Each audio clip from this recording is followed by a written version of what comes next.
Montenegro respira histórias e aqui elas ganham voz. Está começando Conexões com Barcelos, o podcast que une pessoas, ideias e trajetórias que transformam a nossa região. Sejam muito bem-vindos a mais um episódio de Conexões com Barcelos.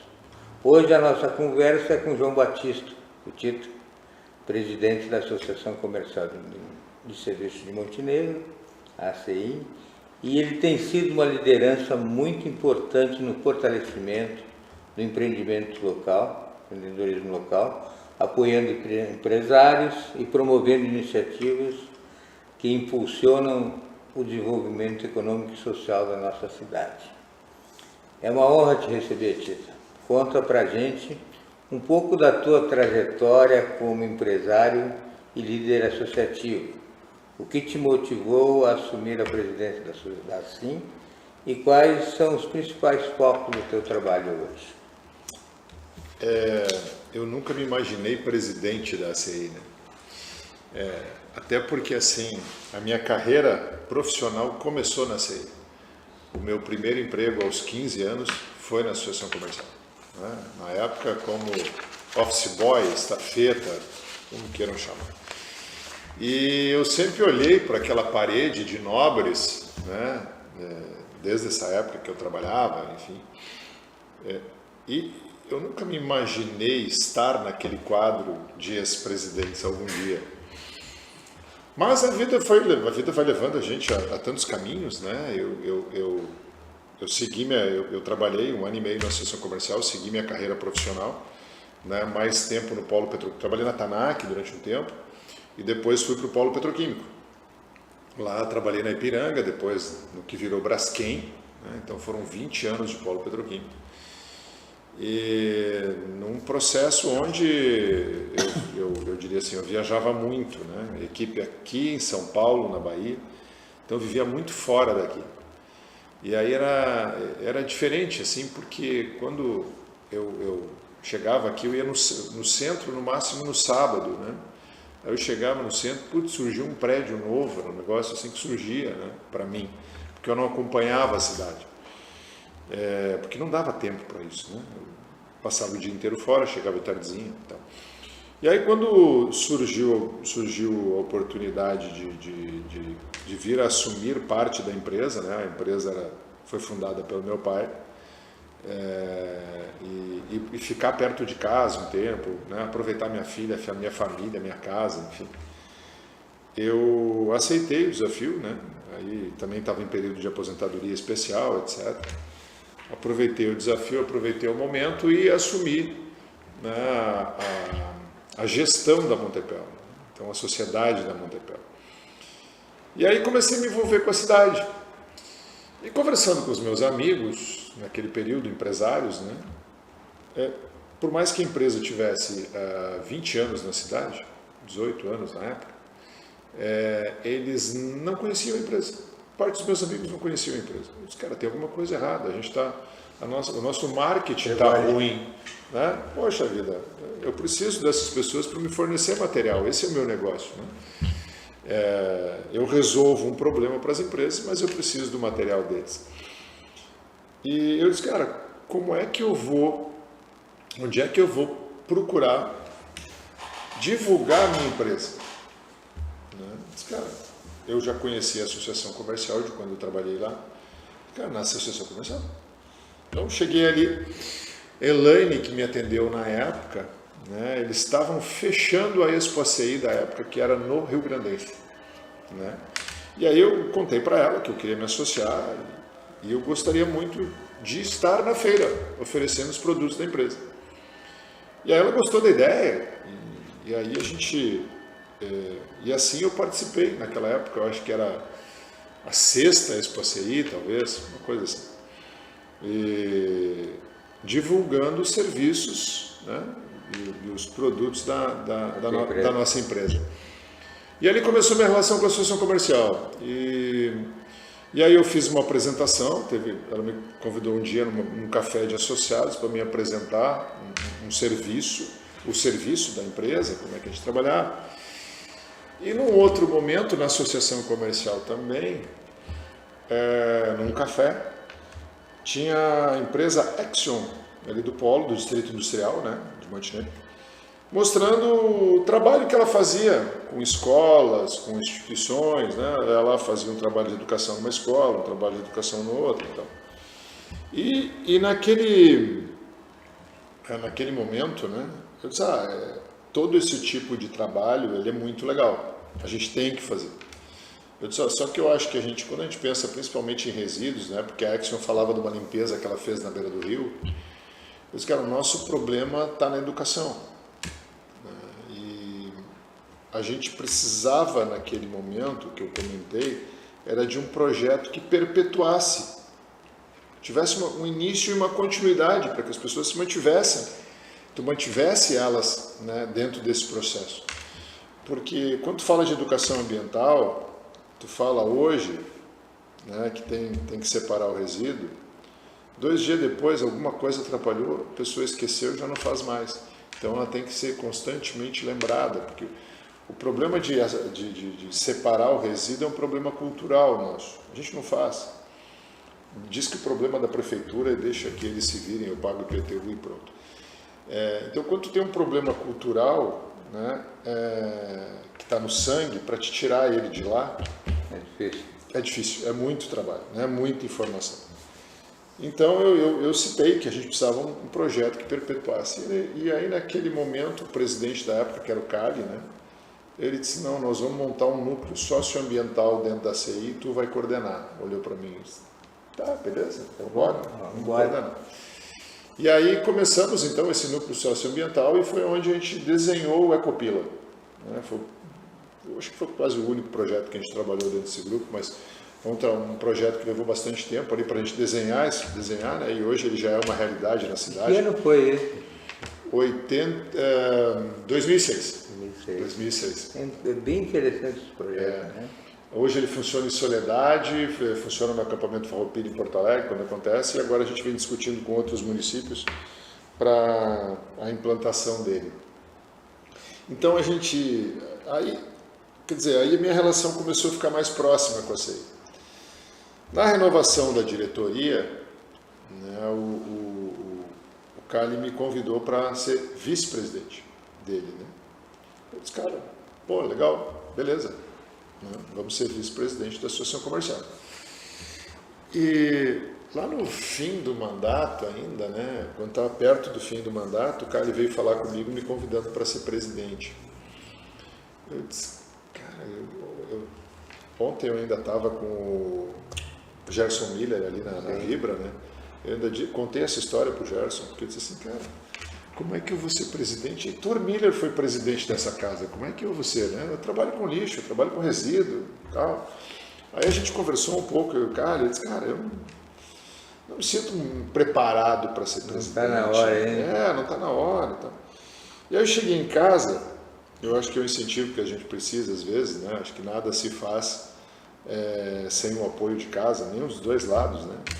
Nem minha esposa vai fazer, ela que está entrando na diretoria agora, nem eu faria sem o apoio. E eu comentei com ela do convite, né? Eu disse para ele que eu não estava preparado. E aí ela disse, não, acho que está preparado sim, né? Talvez precise dar uma outra visão para a entidade, né? Enfim, até para que a gente consiga atrair mais sócios, tá? E aí eu fiquei pensando, mas não, eu acho que tu tem que ser.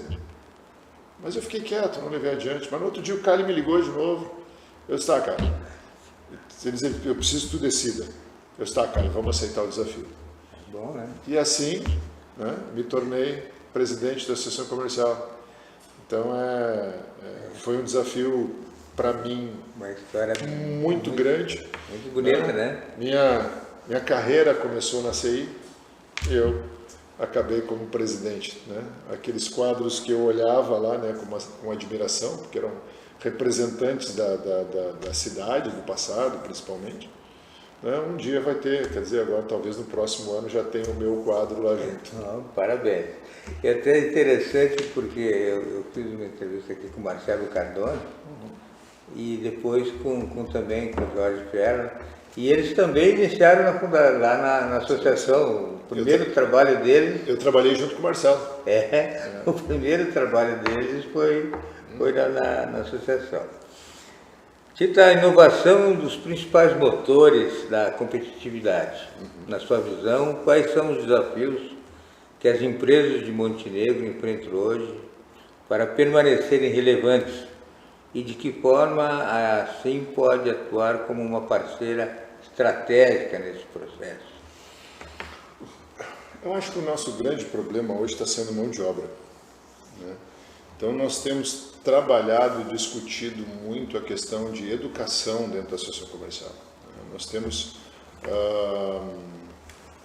hoje 2 grandes projetos, um com a Escola Sinodal, o outro com o Polivalente, e esses 2 projetos devem ser ampliados no próximo ano, para trabalhar uma educação empreendedora. Agora a gente vem discutindo um outro projeto com o SESI para trabalhar uma educação dentro da indústria. A gente está perdendo funções técnicas, a gente está perdendo tanto a capacidade de empreender na cidade, a gente vê gente vindo de fora empreender em Montenegro e não montenegrinos empreendendo, como também a gente está perdendo as principais funções dentro das empresas para pessoas de fora. A gerência da Vibra, a diretoria da Vibra, é toda de fora, toda de Porto Alegre ou de outras cidades. A TANAC, quando eu trabalhei na TANAC, era todo mundo de Montenegro, né? Hoje, basicamente todo mundo de fora, então nós estamos perdendo os bons cargos, então a gente está errando em alguma coisa. Eu discutia com a Unisc, né? O senhor falou a questão de inovação. A gente discute com a Unisc a formação de um centro de inovação para Montenegro, para que, enfim, e eu acho que a cidade precisa ser inovadora, né?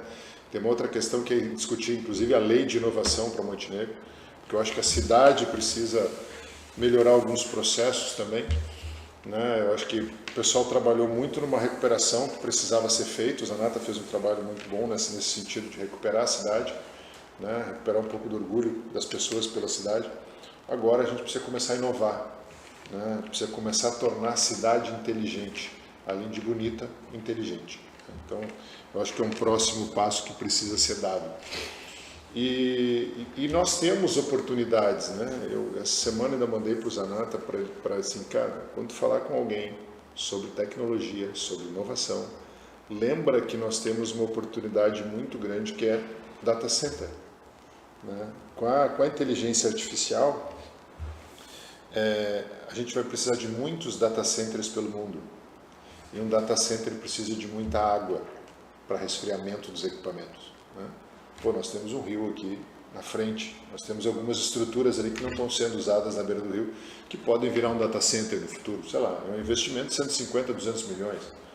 E hoje nós temos, a gente não enxerga muito, porque esse pessoal trabalha muito em casa, a gente tem várias empresas de tecnologia em Montenegro, por exemplo, né? Mas claro, o pessoal que trabalha aqui para outro país, para outro lugar, enfim, ele não precisa estar com um escritório no centro da cidade, não, ele trabalha de casa.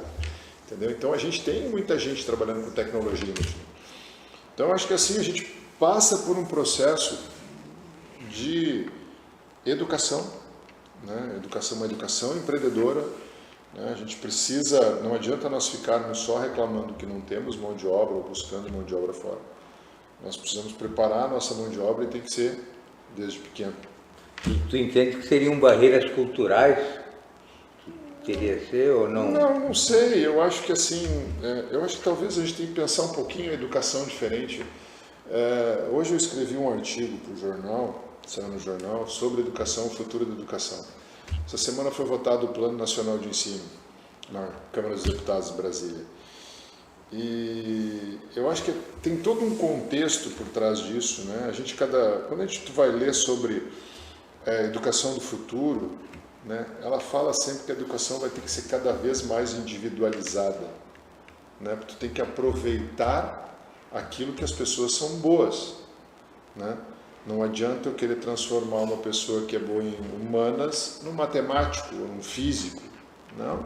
Exatas num escritor, talvez eu não vá conseguir, entendeu? Então, é aproveitar o que as pessoas têm de melhor e desenvolver, então, uma educação... E, claro, usar a inteligência artificial para te ajudar nisso, A inteligência artificial hoje tem que estar dentro da escola, não adianta. Isso faz parte da nossa vida, nós só temos que usar ela para o bem, né? Eu acho que a internet como um todo, ela mudou a nossa vida, nos aproximou das informações, mas a gente tem que ensinar as crianças a usar ela para o bem. E aí tu vê, por exemplo, notícias como a do nosso governador que autorizou uma criança a rodar em 4 matérias e mesmo assim passar. Era que momento a gente perdeu, a gente saiu do quando eu estudava que tu não podia rodar em nenhuma, para o momento agora tu pode rodar em 4. Nós já estamos, a gente vê as estatísticas, nós já estamos cheios de analfabetos funcionais, né? Nós tivemos há uns anos atrás a secretária de Educação do Eduardo Leite dizendo as crianças estão saindo do ensino médio com matemática de 7ª série. Cara, matemática é básico. Pouca gente gosta de matemática. Quando tu tem a oportunidade de poder rodar, tu vai rodar em qual? Matemática. Sabe? Uma das matérias mais importantes, matemática, português, enfim, literatura, física, química, são matérias importantes para o desenvolvimento da pessoa. Tá? Tu tem que aprender história, geografia, adoro história, né? Geografia, enfim. Mas tem matérias técnicas que elas são necessárias. Agora, quando tu diz que o cara pode rodar em 4, qual que ele vai rodar? Ou qual que ele não vai se preocupar? Então, na verdade, tu está criando a lei do menor esforço. E aí tu está criando uma pessoa, né, nesse processo, que já tem, às vezes, uma família vivendo de bolsa, né? Não digo que isso seja errado, enfim, aquele que necessita realmente tem que ganhar. Mas tu está formando uma base, aí a criança que tu precisa formar uma base, né? Mostrar para ela que a escola pode mudar a vida dela. Eu sempre digo, quando estou dando palestra para crianças, né? Tudo que eu tenho na vida, todos os lugares do mundo que eu consegui visitar, né? Quem me proporcionou isso foram meus empregos, meu trabalho. E quem me proporcionou os meus empregos, meus trabalhos foram meus professores. Né? A minha base foi montada dentro de uma escola. Então, quando a gente deixa de valorizar isso, cara, a gente vai ter muito problema no futuro. Mudando um pouquinho de foco aqui, muitas vezes os empresários focam apenas em números. Como a associação comercial pode fortalecer a inteligência associativa para que também valorize as pessoas e as relações humanas dentro das organizações? Eu acho que nós temos duas coisas, né? Primeiro nós temos a NR1 chegando. A NR1 vai trabalhar exatamente essa questão das relações humanas. Por mais que ela seja, na minha visão, preocupante, né? Porque em alguns momentos, ela diz que a gente tem que estar preocupado com a saúde mental do funcionário. E muitas vezes ela fala em alguns pontos que a presença demais do líder pode atrapalhar o funcionário, ou a presença de menos do líder pode atrapalhar o funcionário. Então, coisas assim são difíceis de avaliar depois numa justiça do trabalho, por exemplo. Isso preocupa. Não é o processo em si. Eu acho que as empresas têm que se preocupar, sim, com os seus funcionários. O problema é quando tu joga isso dentro de uma lei, e a lei, né, normalmente se volta contra o empresário. Isso, numa justiça, é básico, isso acontece. Normalmente ela acaba se voltando ou acaba sendo usado contra o empresário depois. Então essa definição preocupa como empresário. A questão associativa, eu acho que ela é extremamente importante, né? Porque é no associativismo que a gente trabalha em conjunto a questão do desenvolvimento, principalmente da região, né? Porque juntos a gente vai conseguir fazer mais do que somente eu, como empresário, ali, querer fazer um projeto aqui na cidade, alguma coisa assim. Posso conseguir fazer, mas vou ter muito mais dificuldade, né? Eu posso conseguir lutar por um projeto, por uma lei, por alguma alteração na cidade. Eu posso lutar sozinho? Posso. Vai ser muito difícil que eu consiga aprovar. Agora, no meio associativo, com mais empresários juntos, né, a gente vai ter mais força, tanto para trabalhar os próprios problemas, né? Trabalhar os próprios problemas internos, né? E isso a gente sempre se preocupou muito na associação comercial no sentido de dar ao nosso associado a informação que ele necessita. Então, todas aquelas cafés com associados, eventos que a gente faz, né, é tentando entender qual é a necessidade que o meu associado tem e o que eu preciso trazer para ajudar ele. Né? Então, desde a questão de NR1, de trabalhar com os seus, né, de estar preocupado com a questão das relações no trabalho, mas inclusive parte financeira, parte de contratação, enfim, uma série de itens que interessam a ele, né? Desde a questão econômica, a gente trouxe economistas, a gente trouxe o vice-governador esse ano para falar um pouquinho do que o Estado estava pensando para o futuro, né? Porque a gente pode dizer que não gosta de política, mas a gente depende da política o dia inteiro. Né? Eu posso não querer estar envolvido em algum partido, em alguma coisa, mas eu tenho que estar preocupado com o que está acontecendo, porque alguém está lá decidindo coisas por nós. Né? E essas coisas atualmente não têm sido boas para quem empreende. Né? Então, por isso que esse envolvimento precisa esse acontecer. Esse envolvimento, ele compõe as lideranças locais e regionais também? Sim. Ou é uma coisa assim, de idade de Montenegro? Não, a associação comercial, nós expandimos a atuação dela aqui. Né? Quando eu comecei era Montenegro e Pareci, a gente incluiu São José do Sul, Maratá e agora o Polo Petroquímico. Né? Além disso, eu sou diretor regional da Federação. A Federação é a Federação das Associações Comerciais no Rio Grande do Sul. Então, é onde a gente leva as nossas demandas, né, regionais para dentro da Federação. Né? Então, a Federação é quem nos representa no Estado. Acima da Federação tem a Confederação Nacional, que é a CACB, que é a representante das federações em Brasília. Então nós temos todos esses vínculos. Né? E quando eu me associo na CI aqui de Montenegro, eu tenho todo esse apoio, né? Dependendo do que acontece, nós temos todo esse apoio nacional, regional, estadual e nacional. Que orientação você daria aos jovens interessados em seguir na carreira do empreendedorismo ou na gestão empresarial? E de que maneira a ética pode se tornar um diferencial nesse percurso? Aos jovens empreendedores, empreendam, a gente precisa de gente. A gente precisa de gente que se desafie. Claro,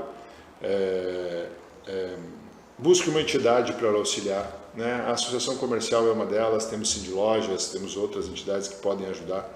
Mas busque na experiência de quem já viveu, né? Porque os primeiros, investir não é fácil, né?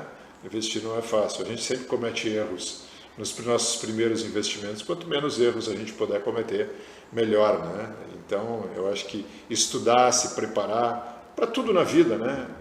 Para todo projeto que tu vai entrar, eu tenho pensado num projeto novo e eu sei que para fazer isso eu vou ter que estudar muito, né? Porque eu acredito nisso, eu acredito na capacitação. Né? Por mais que assim alguns tenham uma veia empreendedora mais forte, às vezes até tu tem uma relação dentro de casa que te leva a isso, né? Mas a capacitação ela é essencial. Né? A gente precisa aprender a fazer as coisas e fazer bem feito. E claro, a ética acima de tudo, né? Não precisa ter um processo de compliance, mas o ser ético eu acho que é a forma que tu tem de te manter no mercado. Né? Porque não ser ético, tu não vai ser ético de uma ou duas vezes, depois o mercado automaticamente vai te tirar. Então a ética eu acho que faz parte das nossas relações, né? Faz parte da convivência em comunidade, faz parte, né, das relações profissionais, e ela é extremamente necessária para que o relacionamento se perpetue, porque senão ele vai ser um relacionamento de curto prazo, certamente. Eu gostaria assim que eu tive a oportunidade de participar da 10ª Expo ACI, que foi agora um mês atrás, eu acho, né? Final de outubro. E foi uma experiência que eu vivi agora até como repórter, um engenheiro repórter, né? Isso. Das atividades que a vida nos oferece. Né? A gente está sempre se desenvolvendo, a gente está sempre aprendendo. Então foi muito interessante, muito participativo, inclusive queria te agradecer naquele momento a entrevista que tu me concedeste lá. E eu fiquei assim muito surpreso pela qualidade da feira, né? Então, porque eu moro um pouco em Porto Alegre, um pouco em Montenegro, então, e assim a gente vê assim, quando tu tem a oportunidade de participar, tu vê assim a cidade explodindo de uma maneira forte, né? Desde a gurizada com as bandas ali no colégio. Olha, eu achei uma experiência fantástica e a gente conversou sobre os serviços também. E achei muito interessante. Queria um comentário teu, assim, porque foi eu acho que deve ter sido a maior. Sem dúvida. Eu acho que foi em participações ela foi a maior, sim. Na verdade, ela cresceu muito nos últimos 4 anos. Né? A gente saiu, a Expo ACI, inclusive quando eu participei como associado, era no Clube Rio Grandense, com mais ou menos uns 80 associados. Aí quando o Rio Grandense fechou, a gente procurou locais e acabou fechando com o Sinodal por ser um local central, né? Porque ela é uma feira de negócios, ela não é uma feira de cidade, ela não é uma feira que está preocupada em grandes shows, não é esse o objetivo. O objetivo é gerar negócios, né? E aí a feira, o Sinodal foi o local perfeito, eu acho, para isso. A gente casou muito bem a feira lá. A gente conseguiu, sem dúvida, essa última crescer muito em estrutura, né? Nós conseguimos dar uma estrutura muito melhor, né, para quem participou. E é uma feira que hoje já é uma feira que faz parte do calendário, ela já tem data o ano que vem, né, e não é num calendário municipal, é num calendário regional, né, porque hoje nós já envolvemos os outros municípios da região também dentro da feira. Então, eu tenho um carinho muito especial, quer dizer, eu fiz parte desse processo, né, ajudei esse processo junto com o restante da diretoria a fazer com que ela crescesse, e hoje ver ela do jeito que está, sem dúvida dá uma satisfação, né, um prazer grande de entregar o que a gente entregou esse ano. Parabéns. Nós estamos encerrando o nosso programa, 30 minutos, passa bem rápido, uma conversa bem apropriada, bem interessante. E para encerrar, que mensagem você gostaria de deixar para quem nos acompanha, especialmente os empresários e profissionais que querem o melhor para os desafios do futuro e as condições de estabelecer em Montenegro? Há pouco, quando chegasse, nós estávamos conversando com o Gerson, vendo esses aspectos, o que Montenegro oferece, o que Montenegro tem. Acho que é importante a manifestação. Montenegro é uma cidade muito boa para se morar. Claro que a gente ainda precisa, talvez, oferecer algumas coisas, né? Mas eu acho que assim, Montenegro tem uma bela estrutura, ela é uma cidade, eu diria, calma ainda, né? Próxima à região metropolitana. Nós temos um distrito industrial, talvez um dos melhores do sul do estado, do Brasil, com espaço disponível para empresas. E também para os empresários, né? Continuem acreditando em Montenegro e continuem investindo aqui, né? E façam mais, né? Façam mais parte das entidades da região, para que a gente possa cada vez mais ter mais força, consiga trabalhar em conjunto, né? Para a gente ter um